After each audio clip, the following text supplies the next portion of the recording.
Yes, guys, welcome to Chasing Green Arrows. We are back for our Friday special. It's game week 3. There's loads to think about. There's players dropping and rising in value by the minute. Introducing our two co-hosts today. I'm Gianni, but I'm joined by Mr. Dean Jones, who is fully in transfer mode, I expect. I'm very unnerved too, mate, with you being in the centre and me being over here on this side. I'm feeling a bit misplaced.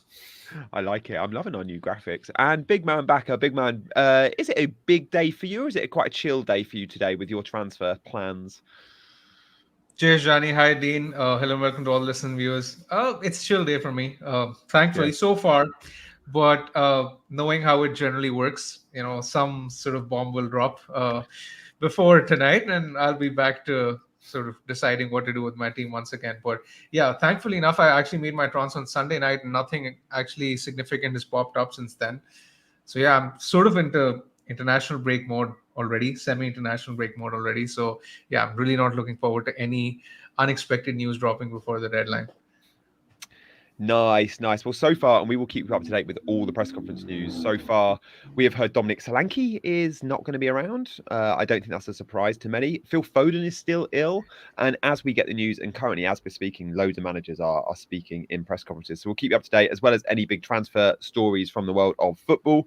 Dean, before we go too deep into FPL, what moves are we expecting this evening? Like, Chelsea are going to sign a striker, aren't they?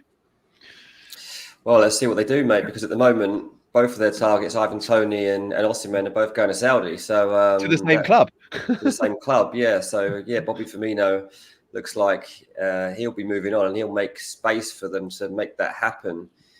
Do wonder if Chelsea, I mean, there's no sign of this at the moment, but if they were so desperate for a striker, then John Duran is just waiting there to be signed.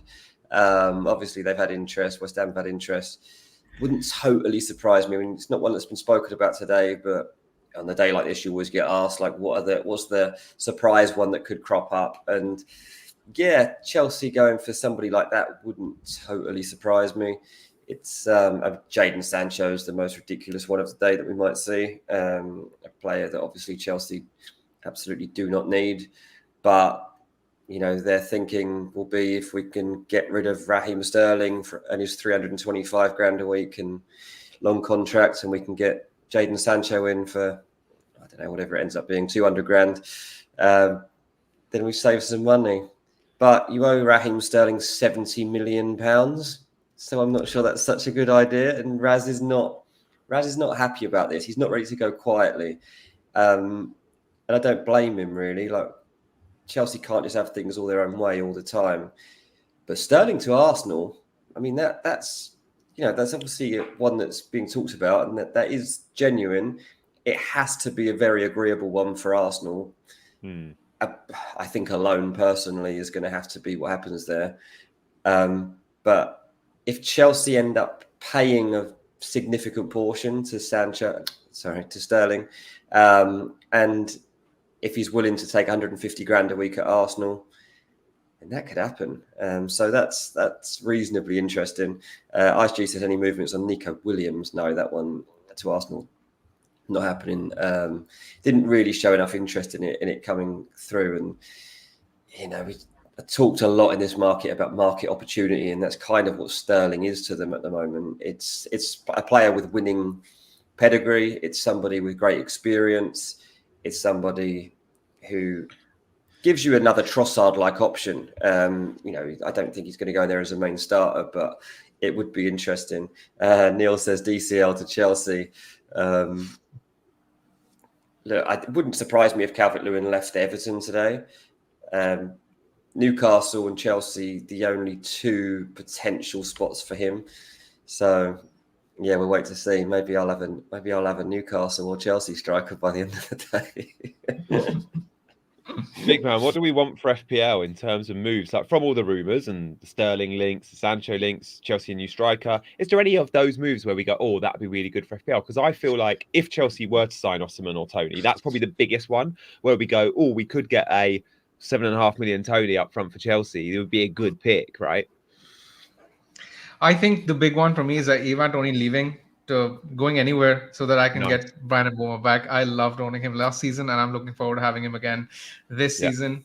His numbers without Tony have been absolutely incredible. So if Tony does end up leaving, whether for Al Ahly or whether for Chelsea, then Mbomo is going to be a big asset to own, and I'm looking forward to that. Other than that, I don't think anything significant will come up because, let's say, even if Sterling does sort of go, I don't think it will have massive FPL repercussions because the minutes will still remain in question. Yeah. So yeah, I think Mbomo is the one I'm actually looking to own if Tony ends up leaving. Yeah, I like that call. One for me is Trippier, because just when you've got eyes on Livramento or Lewis Hall, Trippier staying around affects their minutes. Dean, is that one that we can get excited about, or has that? I saw he retired from international football yesterday. Is he likely to move on? He's supposed to be moving on. I mean, that was the plan. He's not supposed to be there anymore, so he's not really in the plans. We'll have to wait and see. I mean, obviously, if you've still got him for the next few months, then he's going to get games, but I don't think you're going to be counting on him to be there week in, week out. So that will be an interesting one. And Newcastle haven't really had things their way recently. Mark Guehi being priced out of that. They haven't got through the right winger that they wanted. They haven't managed to get rid of Miguel Almiron. They haven't got a backup goalkeeper, or say a backup, somebody to compete with Pope for the number 1 shirt, which they wanted. If they don't get Guehi, I don't think they're going to sign another centre-back. Eddie Howe was like, he's the one I want. If you don't get me him, I don't want anyone else. Offered Disassi. He doesn't rate Disassi at all. He doesn't want him. Good at Chelsea. Chalobah, maybe that gets mooted to Newcastle. But again, don't think they want him. Chalobah trying to find a new club at the moment. He would have gone to Crystal Palace if Mark Guehi left. But yesterday, indications were from agents that Chalobah to Crystal Palace wasn't going to happen. So, yeah, don't really see that one happening either. It's a strange one. Even like intriguing deals like James Ward-Prowse go to Nottingham Forest, it's one that you kind of need to keep an eye on. I mean, when Ward-Prowse went to West Ham, seemed like it might be quite an interesting deal. Did Ward-Prowse even score a free kick for West Ham? Don't think I can remember one.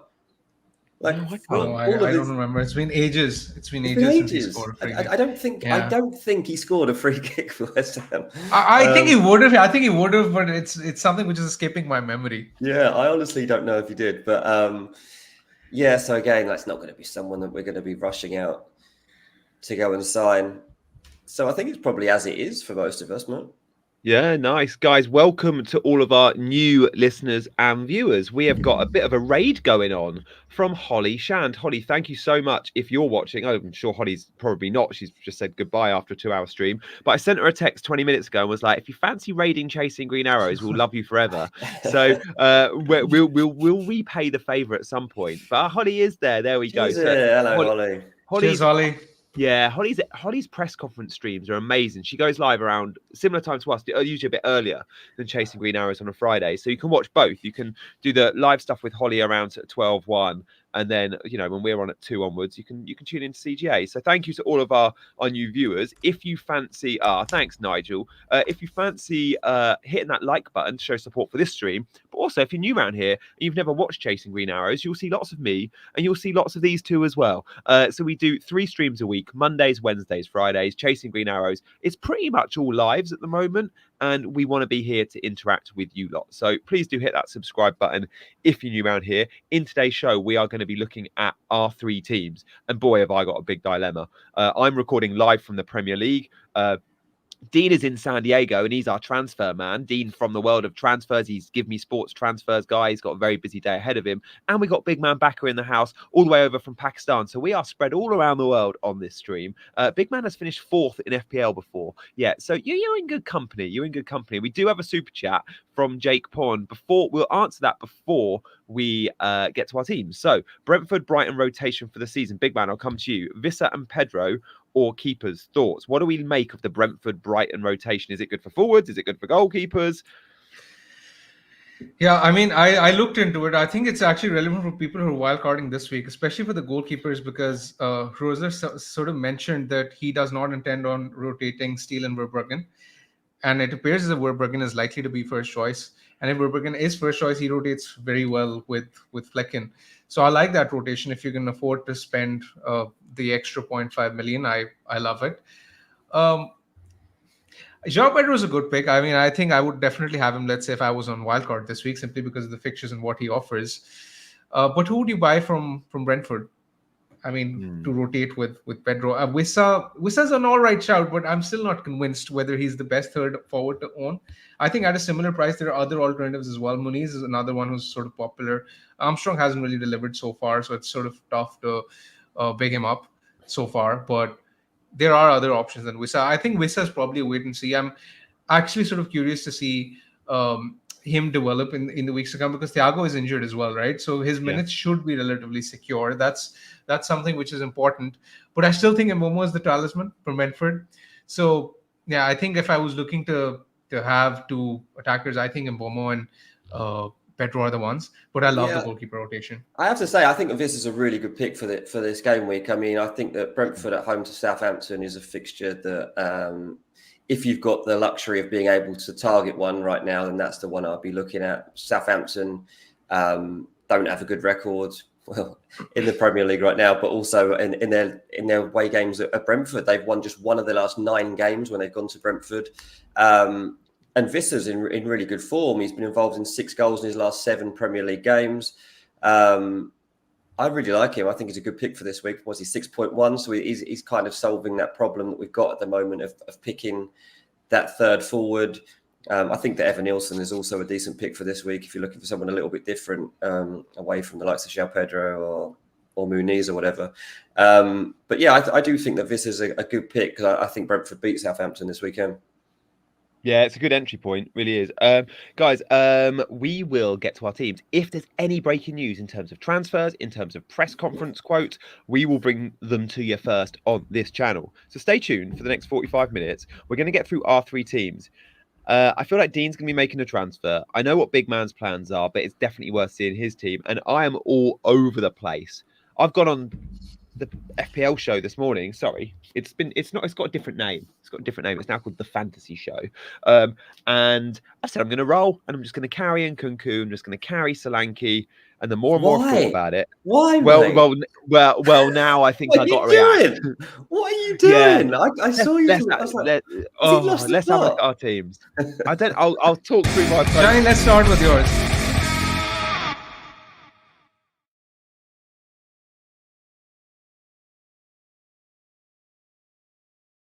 Oh, we got to start with mine. Yeah, we got to start with mine. So look, when I said this morning, I showed this team on air. The producer in my ear made a joke. Was like, "Oh," he told Kelly, the presenter, to be like, to ask Gianni if he's actually going to get 11 men out. And like, genuinely, why am I doing this? I might even get 11 men out. Like, I know, and Nkunku, after back of 90 minutes, he ain't starting, is he, this weekend? He's gonna get 20 minutes off the bench. Johnson might not start. It's him or Tuanzebe on the right back slot for Ipswich. Solanke we know now is out. Lewis Hall could start, but it's no guarantee. And Barco we know is out injured. I feel like I need I need to use 2 transfers, or at least 1. My problem is I've got this long-term plan during the international break. Having 2 free transfers allows me to go Son to Salah, Isak to João Pedro, or it allows me to go Nkunku and Gordon to Eze and Szoboszlai, whoever. It just gives me that flexibility in the international break without a hit. But by that time, Nkunku would have dropped again, maybe again. He could be 6.3. He's 6.4 at the moment. Sorry, he could be 6.2. And Solanke's surely going to have some price drops soon as well. He's not had any yet. It feels silly and too patient to commit to this team. So what I'm thinking of doing is the team we've got on screen right now, it pretty much stays with a 4-point hit. So Nkunku comes out, and effectively in that slot, Watkins comes in for a 4-point hit. So it's Nkunku or Watkins -4. So to get Watkins in, it'd be Solanke and Nkunku out, Watkins and a 4.5 fodder midfielder. The box-to-box midfielder at Everton they bought from Villa, the kid. I can't pronounce his name. Probably him, because he looks like the best of the 4.5s. He's getting 90 minutes. He plays box to box. Big man, I'll come to you first. What's your thoughts? Do I do Watkins on a hit? Do I just do a simple Nkunku transfer or Solanke transfer, which I don't like because it's Watkins who I really want to go for? Or do I go with the original plan and stay patient? How much do you have in the bank, Gianni? 0.00. Therefore, I can't sell Nkunku to a midfielder I want. Well, I was going to suggest Solanke to João Pedro because then you can bench in Kunku and then you can, you're sort of sorting yourself for next week as well. I know the entry point for João Pedro isn't great this week, but next week you're going to own him for his fixture in maybe 4 and 5. And then it sort of brings you closer to the Salah transfer as well. Yeah, which it allows. It doesn't give me enough though. I think if I go, no, it does. If I go Isak to João Pedro, it does give me enough. It still leaves me with Nkunku in my squad though. And João Pedro, game week 4, it'll be touch and go because he'll have a flight back from Brazil. But he plays if he's called up for Brazil, which he's not in the squad. He's not in the squad. Is he not in the squad? Not in the squad. Yeah, he's not. Is that confirmed? Yeah. I checked. Oh, nice. So he's not in the squad, so his minutes are safe for game week 4, or should be. And the issue is that you will still need to spare 1 million. So either I still think a hit will come. So that's where the issue starts. I think a hit is inevitable, or either you choose to wildcard in game week 4. Now that decision is up to you. I don't necessarily feel as if you need to wildcard in 4. The thing is with Salah, I think Salah is more of a priority in game week 5 than in game week 4. Ideally, I would like to have him in 4, but I mean, I guess you could sort of leave that transfer till game week 5 because that's when he will be mass captained at home to Bournemouth when City are playing Arsenal. That's going to be the tricky week, right? So either you decide to take a hit right now. Game week 5. Yeah, I guess there are 3 options that I can think of for your team. Either you choose to wildcard next week, either you choose to wildcard in game week 5, either you choose to take a hit now or you take a hit next week. I think there are 4 realistic options for you, because a hit will happen either way if you don't decide to wildcard, if you want Salah, right? So you sort of have to bite the bullet somewhere. Initially, like 2 days ago when we streamed, I was actually thinking that saving a transfer would give you most flexibility, but now it just does not make sense because with 10 men, you'll be rolling with 10 men effectively. And that's probably the best case scenario that I see so far if you don't end up making a transfer. So you have to sell one of Solanke and Kunku. I mean, I don't think you have a choice this week. I would not take a hit this week because if you get Watkins, there's a genuine risk of you being priced out of Salah. So I don't think I would take the hit for Watkins if I was in your position. But I would probably sell, let's say, I mean, even the thing with Nkunku is even if you sell Nkunku, now that he's dropped in price and you have Rodgers, the Nkunku replacements are tricky as well. So I would honestly just do Solanke to João Pedro in your position because it adds the most flexibility. It brings you closer to Salah. And then you can just assess next week and you will have Pedro on your team ready for 4 and 5. I would do that. Dean, what's your take? I like the João Pedro route, but the thing that I'm happy also committing to Watkins, knowing that will block me from Salah. I don't see a world in which I actually can get to Salah easily anyway. I think I'm willing to risk no Salah. What's your take in the whole Salah thing, but also with my team? You need to wildcard, mate. Don't, because I've thought about it. You've got 6-7 players in there that you shouldn't have. I don't know. Why don't you just fix it? I'm really happy with the others. Why don't you just fix it? You literally need to get rid of Henderson, Johnson, and Nkunku, Barco, Hall, Solanke. Yeah, but that's squad men.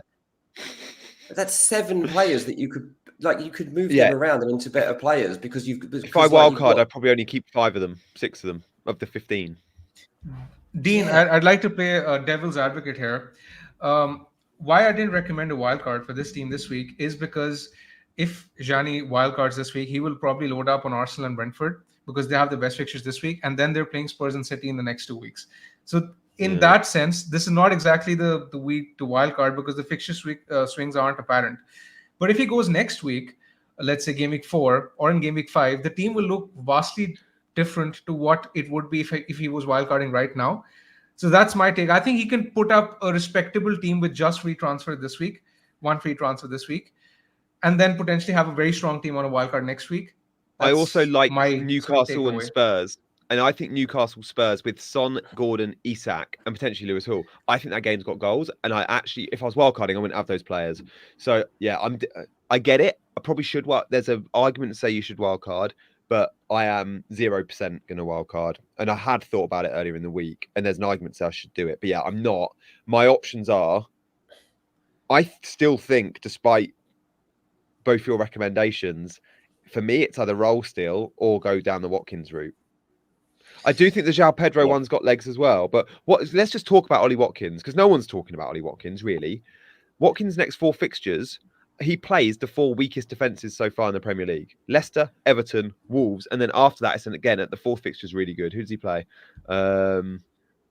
His 4th fixture is Ipswich. So the 4th weakest defences, I think, have been Leicester, Everton, Wolves, and Ipswich. Well, Watkins has got all 4 of them. Watkins could be on pens. Watkins is going to start getting 90. Watkins gives me a great captaincy option in game week 5 because I won't have Salah and Haaland plays Arsenal. He's going to Have you been watching Watkins though? Well, he's been poor. Come on then, give me a 2 pence He's not playing that well. But he's going to start playing well, isn't he? Because he's Ollie Watkins. I know. He probably. You're being facetious, Dean. You're being facetious. I'm just trying to help you, mate, because Watkins on an eye test doesn't pass it at the moment. No. But yeah, it's a tricky one, and you are in a bit of a conundrum, because your punt basically on Nkunku is what's really complicated. I think it could have been a great pick, but it's been complicated and going to become even more complicated if they get Jadon Sancho over the line and have another one to fit into the mix coming forward. Chelsea sign another attacker, that might nail the coffin tonight. I might react to that and go Sancho is in, or even Tony or Osman. Then the just sheer volume will be. Yeah, I've just had a text then saying that Calvert-Lewin and John Duran are seriously being looked at by Chelsea. God. So there is going to be, by the sound of it, another player coming in. So yeah, it's interesting. You are a little bit stuck, but I'm only throwing the wild card out there, really, just to say, because it must have at least crossed your mind for a second to sort it out, but it's not ideal to play, of course. Big man, I get your take on João Pedro, and you're right. It's a good option, but give me your Watkins 2 pence worth. Yeah, I like Watkins. I really like Watkins. I think he's a good pick, but I still think he's not on the same level as, let's say, compromising Salah. I mean, it is essentially a decision between one or the other when I look at your team, especially if you're deciding not to wildcard, right? Because you're sort of committed not to wildcarding. So I think he can do well, but I think so can Isak, so can João Pedro, so can Haaland, right? So I don't look at him as a must-have. He's a good pick, but I sort of won't rip your team apart just to sort of fit him in. Another point I'd sort of like to mention is that when you sort of compare your teams with the other popular teams in the community, so now you have Gordon, Jota, Son. You compare these guys with, let's say, Bruno, who are the popular picks in the community. Again, has a fixture against Liverpool. Eze hasn't done much so far, is playing Chelsea.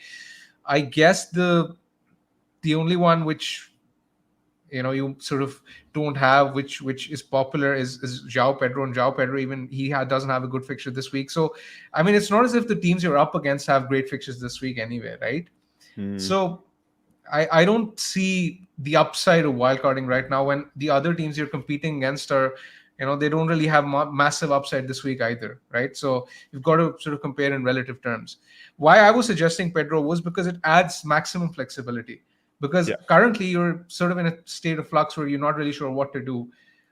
But that would sort of, open a lot of other routes for you down the line and avoid the hit, importantly.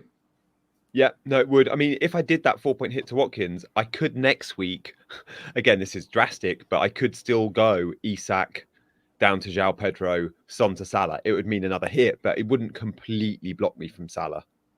It's hit heavy. Let's say if you want Watkins at all costs, what is stopping you from doing Solanke to João Pedro and then doing Isak to Watkins next week? You can still do that next week without a hit. Yeah. I think Watkins versus Leicester, though, is a really good fixture this week. But you're right. I could do that and have thought about that and just soak up another price drop off in Nkunku. Yeah. It's just the thing João Pedro's good. But Arsenal away is the toughest fixture. Like, and João Pedro coming in, I'm expecting 2 points from João Pedro this weekend. Look, Solanke and Nkunku both have problems. Solanke will definitely drop in price and Nkunku will definitely drop in price. The problem with Nkunku is that he does not have any, let's say, standout replacements below his price range, and you already have Rodgers, right? So where do you effectively go? It's actually different with Solanke because there are options that you can pick in that price range. Yeah. That's the difference. Yeah. I mean, I won't consider the price drops to be a problem because both will drop in price, right? Yeah, fair. No, they will. It's just getting rid of both tonight avoids that. But yeah, the main man says Gianni's really obsessed with hits. I know. Honestly, I just don't know what's come over me. Smith Rowe is being mentioned a lot. I get that too. He is a good and Nkunku replacement. It just doesn't come part of the wider strategy. This has been very self-indulgent, everyone. I have spent 15 minutes on my team. Let's move on and see Deans and big mans. They've also got dilemmas, I'm sure. But thank you, everyone, for your suggestions. And it does seem a lot of you quite like the idea of a hit in the poll. I'll let you know later what I'm doing. I am streaming again after this on my channel, so I'll probably try and confirm it then. Hit the buttons, guys. There's nearly 500 of you in. Thank you to all of the Holly Shan viewers as well. Like and subscribes would be so welcome. If you're new to Chasing Green Arrows, you're going to love it. Let's have a look at Dean's and Big Man's teams as well. FPO Onion said, need another poll on wildcard. No, because you lot will all just be mean and go 100% wildcard because it's just funny. Exactly.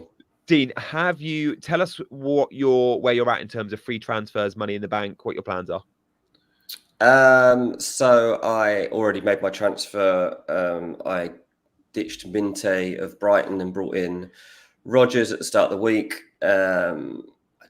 I think he's sensational. I love the power and the kind of game-breaking ability of him, to be honest.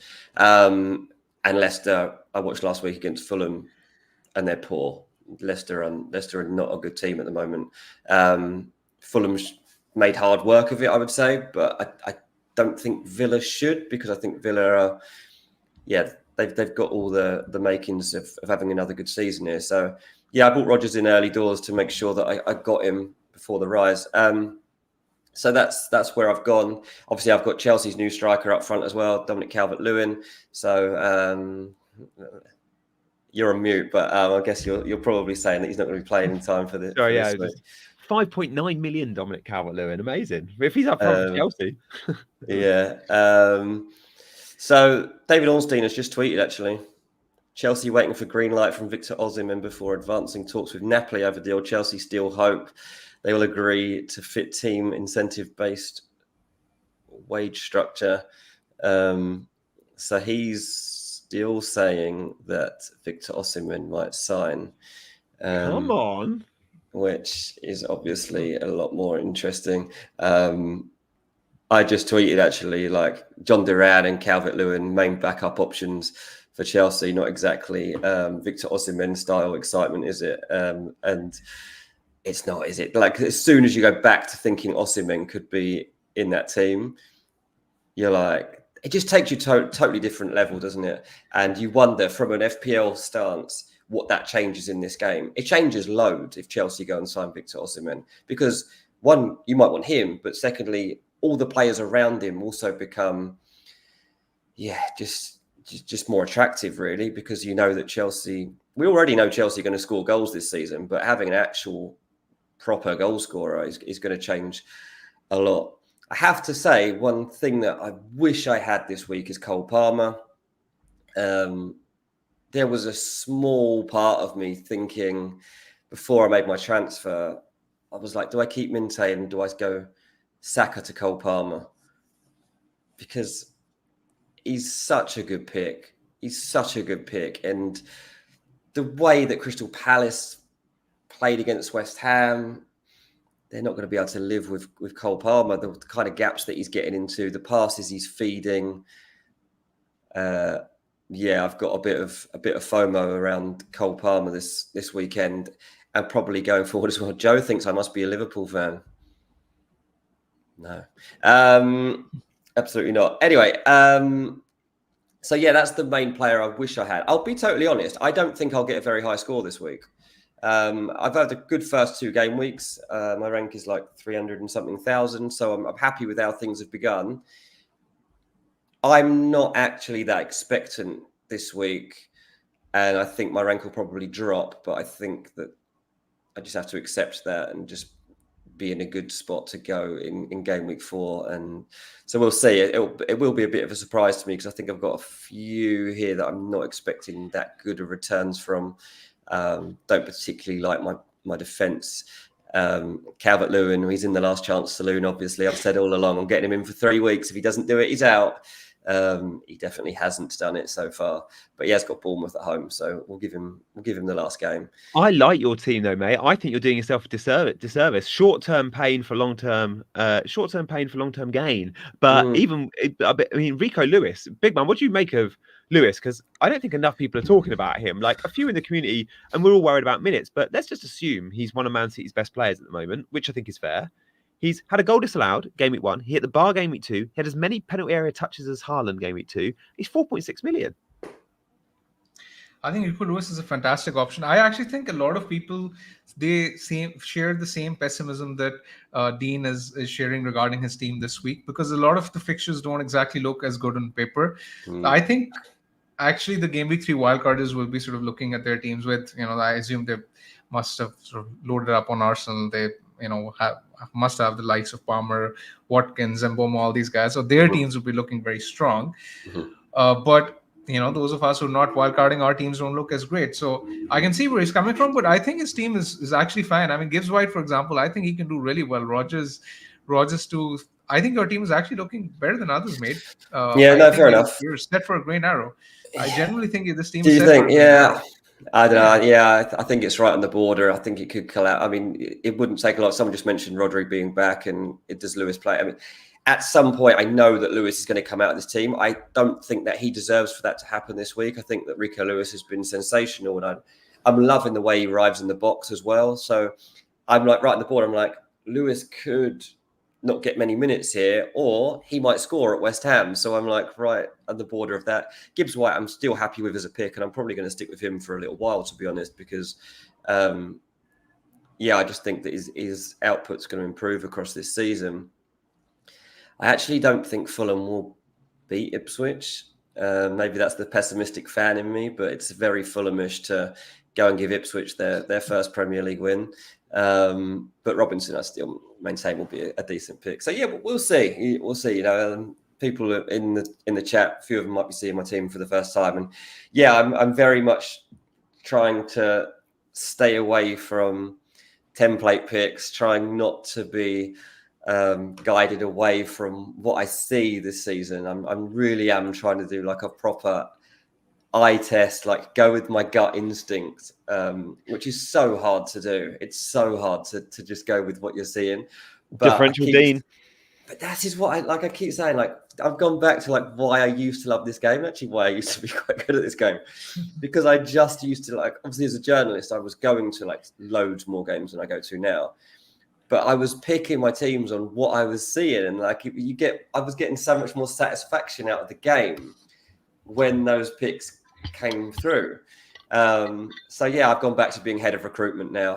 I've ditched the data analyst. I'm not going down that path anymore. I'm going on what I see. It's a cracking team, and we should make a deal of this, and we will moving forward. 300k-ish is Dean's rank. That is obscene. Like, yeah, especially higher, then maybe we will. We're only 2 weeks in, so I'm not. Hey, but 300k, I'd be surprised if there's more than 5 people in the chat with a better rank than that. Let us know what your rank is. That's an incredible rank. 300k really is like me. I mean, 300k with Dominic Calvert-Lewin. Are you kidding me? Like, this is amazing. Play with 10 men every week. The lucky charm. Yeah, exactly. Dominic, Calvert lucky. FPL Chai is in the chat. Hello, Chai. Ryan Potter is on 164k. Ryan from Canada, regular chaser.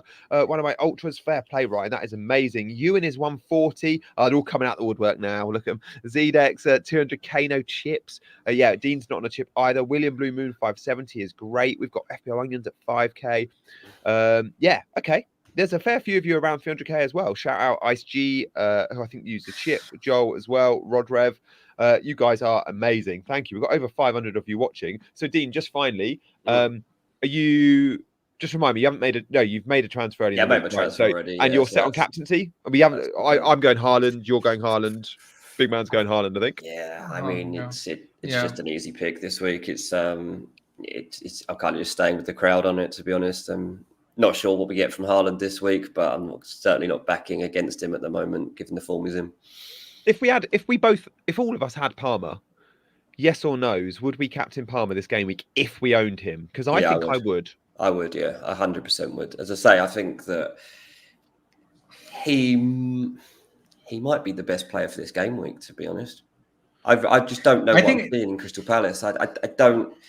They've been so unsettled as well for the first 2 weeks, and obviously it's. I have to say I was more set on that if Gahey was leaving, because they've just got the other centre back has just got injured.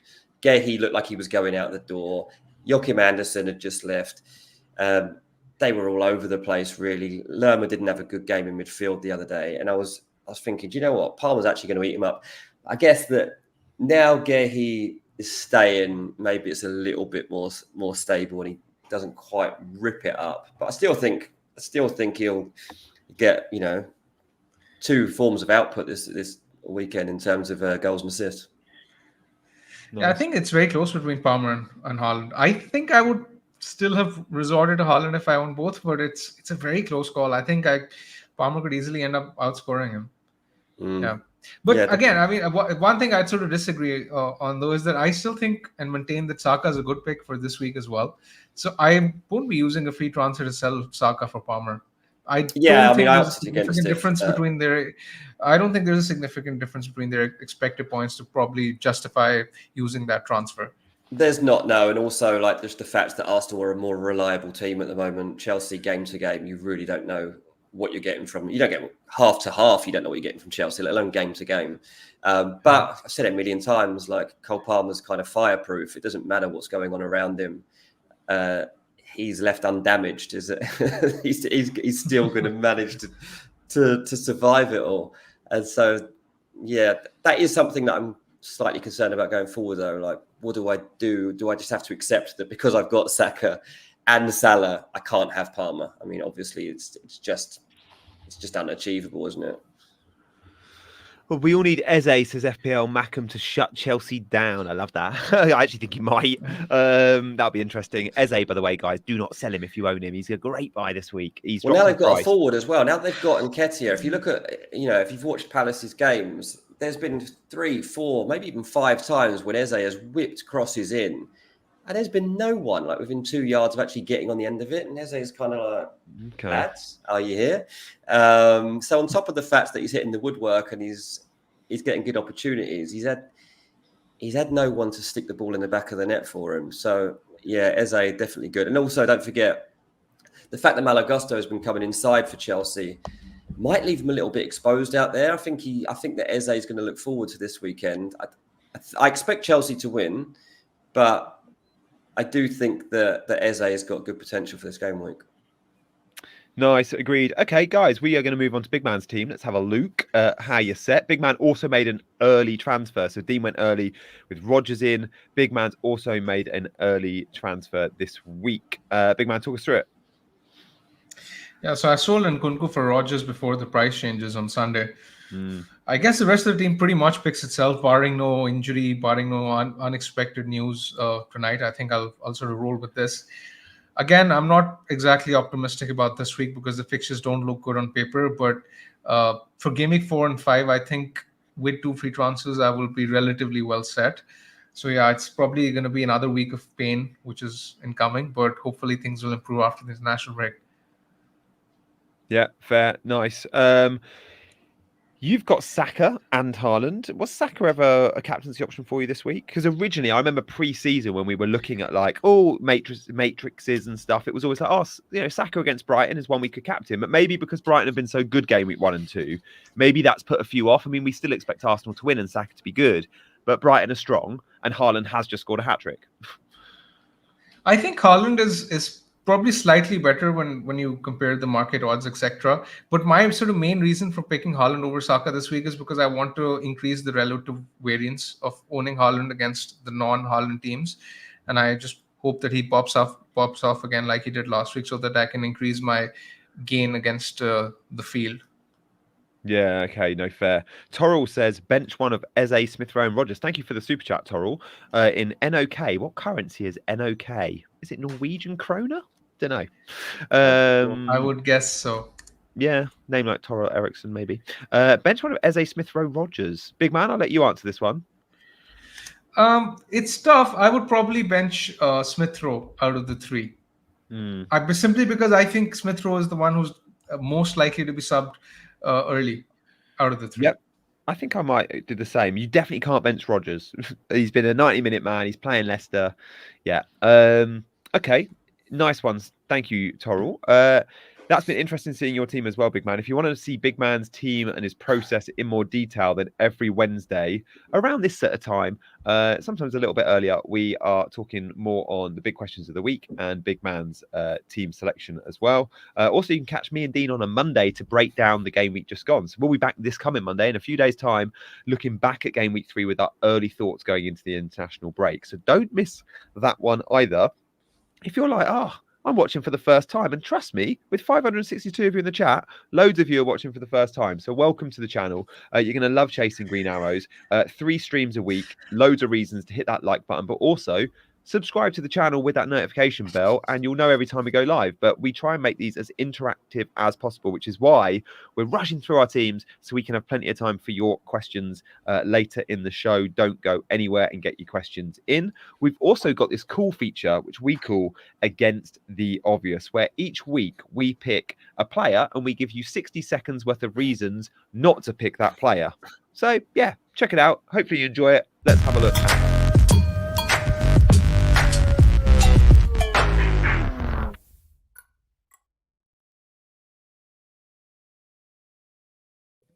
Lovely. It's reminded me, these graphics are great. Remind me what they are. I am going to kick us off with a player, and this is a bit different. We've not done Against the Obvious in ages. Dean, I've had a bit of a howler here, haven't I? You did a bit, mate. Yeah, you're supposed to pick a player that everyone's picking, but they shouldn't. But you kind of done the obvious of that, the opposite of that, by picking a player that nobody's picking, but everybody should be. Yeah, exactly. Well described. I have done similar. I mean, I will spoiler alert. I've done That's similar. not what the game is. That's not what the game is. Yeah. We're meant to pick like a 30% owned player and tell you all why you shouldn't be picking Saka. And here I am giving you a 2.4% player. So look, instead, we're going to change the game for me and Big Man. We'll put Big Man next, and then Dean will actually play properly. So 60 seconds worth of why you should buy Dominic's Szoboszlai this week. Guys, Szoboszlai ain't in enough teams. And I don't quite get it. He's playing number 10 for a very attacking team. This isn't the number 8 Szoboszlai that we saw under Jurgen Klopp that was getting hooked early. No, this is a 90-minute Szoboszlai playing number 10. The only reason he's not in all our teams is because he's just had 1 assist. But with the fixtures in mind, he's about to have big points. Can he cover Salah? No, but no Liverpool player can. If you want a cheaper route to that attack, 6.5 million, he's worth consideration. We're going to see early subs for Trent, for Salah, for Jota. We have in game weeks 1 and 2. Well, we haven't seen early subs for Szoboszlai. And if we look back at his form for Hungary and we look back at his form in the Bundesliga, this is a guy that gets plenty of attacking returns. And I think now Slot's the manager, he's going to get them. Genuinely, he might be my game week 4 transfer in. As someone that might want to sell a mid-price midfielder, I think Szoboszlai's been underpriced and he's going to deliver big points this season. There we go. Yeah, nice one. I mean, it is a great price, like 6.5 mil for the way that Liverpool team's functioning. It's definitely one to have on the radar. And nobody's really gone there yet. Nobody's really missed out at this point. But there is a moment coming, I think, when Szoboszlai explodes on the FPL scene. I need to start saying it how you do. I know I say Szoboszlai, and you say it so much better. Who went with Eze? Dean, is this yours or Big Man's? This is mine. So I'll take the floor. So you're going to tell us why to buy Eze, yeah? Yeah, exactly. I assumed that by Against the Obvious, it meant that you're basically recommending something which is against the obvious trend. And the trend, as we've seen this week, is to sell Eze. We've already had 600k plus transfers out for Eze in this round. He's already dropped in price. I think that's a bit crazy because I actually rate him as the best in Kunku replacement if you can afford to get there. When you look at the fixtures, Eze is playing Chelsea this week, then Leicester at home next week, then United at home. I think there is at least one haul in the next 3 game weeks waiting to happen. And the other thing is that his stats over the first few weeks have been pretty decent as well. He's actually had the most shots of all players in the league. His expected returns are close, actually greater than 1. He hasn't returned yet, but I think a return is coming. He's on penalties, so that should help. It is absolutely crazy to see that this guy has dropped in price by 0.1, but I think those who own or those who have bought will make that 0.1 up in no time at all. So yeah, Eze is a great pick. I would definitely keep him if you own. If you don't own and have a midfielder slot available to buy, I would have Eze. I would even consider him on a wild card this week. Yeah, it's all fair points. I like that. We're going to mention the comment because it's Mark's having a bit of fun, and Mark's one of our regulars, so we should. But Mark says, and look, I massively disagree with you here, Mark. He says, "What is big man's obsession with João Pedro and Eze?" Because you do like both players, but I also think they're both good picks. I mean, they're both on penalties. And same goes to Bruno. He forgot to mention Bruno. He forgot to mention You Bruno. are also obsessed with Bruno. Yeah, exactly. Like it's actually easier to explain the João Pedro obsession now that he's scored well and has good fixtures coming up and is looking relatively secure for his price. So I don't think I sort of have to explain myself with João Pedro. You don't have to explain yourself on any of them, mate. They're all good picks. Yeah, I mean, Eze and Fernandez, I mean, they're just torturing me every week. I mean, it's gotten to this point where they should have had 3 expected returns. I'm sitting on 0, and they've basically been the bane of my existence so far. Yeah, you've been really unlucky, but your points are due there. Dean, you're going to hit us with an actual reason, 60 seconds reasons why not to buy this player, right? Yeah, absolutely. Yeah, you can start the clock. So look, one of the big debates that we're asked pretty much on a daily basis at the moment is, who do we pick for Fulham, Smith Rowe or Muniz? And everyone seems to think it's Muniz, and it's not. It's Emil Smith Rowe. Muniz is not the best pick out of those 2 players. I've not missed a minute, obviously, of watching Fulham in pre-season or in the early stages of the season. And I am 80% sure that you stick with Emil Smith Rowe, you get a better output across the season than you will do from Muniz. Muniz has had 9 shots so far. I think he's had 6 of them on target. Like that stacks up pretty well. He's not scoring goals, and I don't think we're too far away from Muniz not even starting for Fulham. I wouldn't surprise me if Jay Stansfield or Raul Jimenez gets the nod soon. Smith Rowe is going to be starting every single game. He's going to be the talisman. He's running in behind. He's going to score a lot of goals. Muniz might outscore him this week potentially, but long term, he absolutely won't. That's really interesting from a Fulham fan. And I when I saw in the week Jimenez scoring goals and playing well, I was thinking, how safe is this guy if he keeps blanking? So yeah, it's really interesting. He's got the number 9 shirt, so obviously they've got faith in him, right? Marco Silva really likes him, and people want him to do well at Fulham. There's no doubt about that. But at this price point, at 6.1, honestly, I would rank him like fourth best choice of a £6 million rated striker in the game, probably around there. I just don't think. Dean, who do you prefer over him? Sorry, yeah, you just want him to say João Pedro. In that price range, who do you prefer over him? Oh, let me think who to prefer. Evan Nilsson, I already prefer. I love that shout. I think Evan Nilsson at $6 million is going to be a Great steal. I do prefer João Pedro, so I'll let you have that one. I'd like to say Calvert-Lewin, but I don't actually prefer him at this point. Visser at 6.1. Visser is a better pick than Muniz at the moment at 6.1. And then I'd probably have Muniz after that. So yeah, I'd have him above Armstrong too. But I think the 3 players you've mentioned, there's an argument for. A Meerkat who's put him in his draft, his wildcard, says he's just going to swap Visser in. Yeah, honestly, I think that is the way to do it at the moment. Look, it's Ipswich away, so maybe Fulham go there and they do dominate the game. Like, really, they should against a team that's been promoted. But Ipswich have had 2 really difficult games for the first 2 matches, and they've done all right. First half against Liverpool did really well. Took the lead against Man City at the Etihad. Like, those are promising traits for Ipswich, and now they get their first match where they actually think, right, this is where we get our first points on the board, and this is where we show people that we're not here to go straight back down again. And people like using Fulham as that sort of team. We've been used for it for 20 years. So I'm a bit wary of that. The best Fulham player you can pick is Anthony Robinson, as a few people keep mentioning in the comments. And that's true. That will be true. But I just don't trust Muniz to be a good pick long term. Occasionally in certain weeks he will be. But yeah, I don't think he's one that you'll need. Fair. Guys, we're going to get to some questions. We're going to go quick fire and we're going to alternate. It's going to be a bit of a lucky dip. The first person's question will land on Dean to answer. Then it will land on me. Then it will land on Big Man. So we're going to go round a little bit of a carousel. So yeah, There we go, Dean. If Duran in FPL team? No, don't pick it. Don't pick Duran. No, he's not going to get enough minutes, and we don't know which team he's going to be playing for yet. Yeah. Best Hall replacements. I think we go Anthony Robinson. I genuinely think at 4.6 now, if you can afford that extra 0.1, he's brilliant.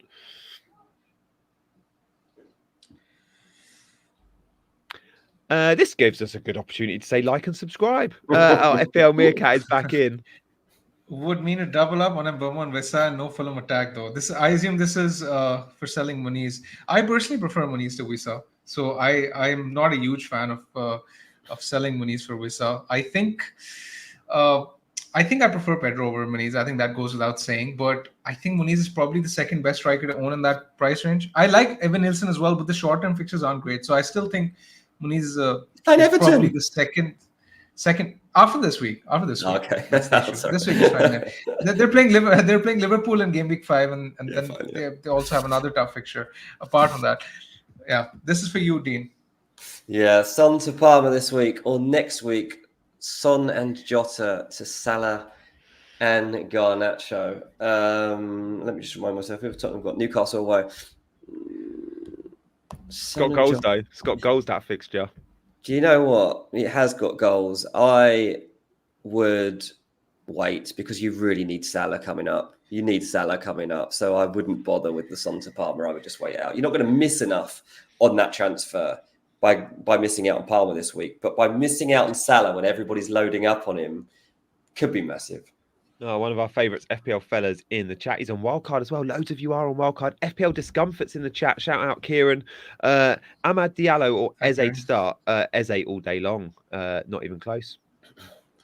That's such an easy question for you, Gianni. Yes. Brian is asking Solanke to Watkins, João Pedro or Havertz. Pedro la Salah next week or later. I mean, this is such an easy question for me to answer. I think this is the ideal question for me to answer. Yeah, I mean, of course, I love the move. I would definitely pick Pedro for the exact reason you mentioned. Right, me. Start ESR, Rodgers, or Pedro, or I'm not going to go ESR because not quite. I mean, I'd go Pedro. Pedro's got a harder fixture, actually, hasn't he? Arsenal, yeah. Oh, Rodgers for me. Bowen or Smith Rowe? I mean, Smith Rowe's got the good fixture. Who's Bowen got? I don't know, but Bowen is... Oh, well, they got Man City at home, but that doesn't matter. Bowen's still a good pick. Bowen is actually a good pick, and barely anyone has him at the moment. And I think he'll get 90 minutes too. You're going to get a lot. He's on everything. He's on absolutely everything, Jarrod Bowen. He is wicked. I love Bowen. Yeah, Lewis is asking Mbeumo and Semenyo and 0.5 in the bank for Doku and Kulusevski for a -4. No, I mean, Doku, Kulusevski, both are X-Men's risks. So I assume if it's for swapping them out to Mbeumo, then I like the move because I think that it's likely to pay off in the long run. But yeah, I hate the idea of taking hits, but I think it probably pays off if it's the other way around, as I assumed it to be. Yeah. Eze or Jota, I mean, look, most of the time we're picking Eze in these comparisons, but Jota at Old Trafford, I think, could have a little bit of fun this weekend. And Eze is playing Chelsea, who they shouldn't really beat. So I'm going to say I would pick Jota.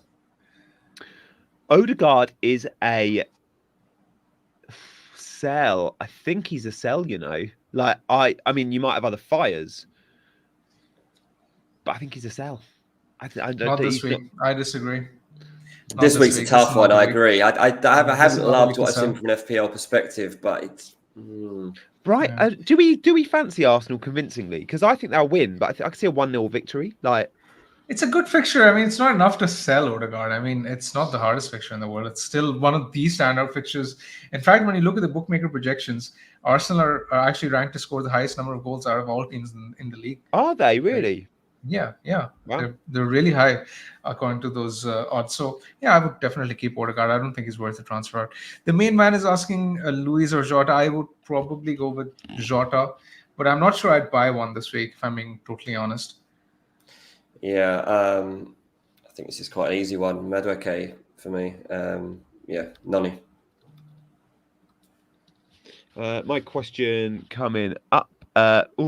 I actually think Rodgers over Bailey, you know. Forget the price point. Rodgers gets 90. Bailey will get hooked.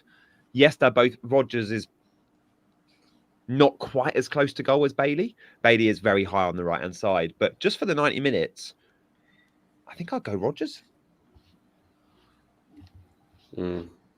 Thoughts on Savinho? I assume this is from me. I'm not sure about his minutes. Yeah, so too early to buy. Sell Bruno for Palmer for Dean. Oh, So yeah. I mean, looking at that's a transfer lot stream. of money in the back. That's a lot of money in the bank. Fernandez for Palmer. I mean, if you can do that, then I would do that. Because I think Cole Palmer's coming up to again being one of the best players in the game. Bruno's good due points, and I don't know that that's this weekend because it's Liverpool. But yeah, I would get onto Palmer ASAP. I would go Bailey over Chris Wood. I know I've just said I'd go Rodgers over Bailey, but I think Bailey over Chris Wood. I feel discomfort is asking Haaland and Saka to Watkins and Palmer this week, with Salah or Trent able to come in next week. Insanity or ingenious? Yeah,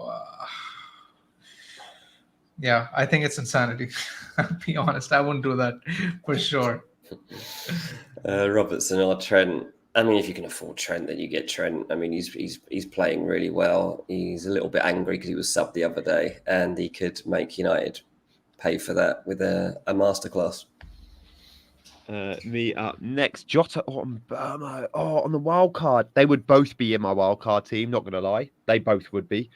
I think if I was only going one, I would go Jota, and I would just have to make sure there's a route to Mbeumo go game week 6. Great entry point from Mbeumo now, but then it's 2 very tough games.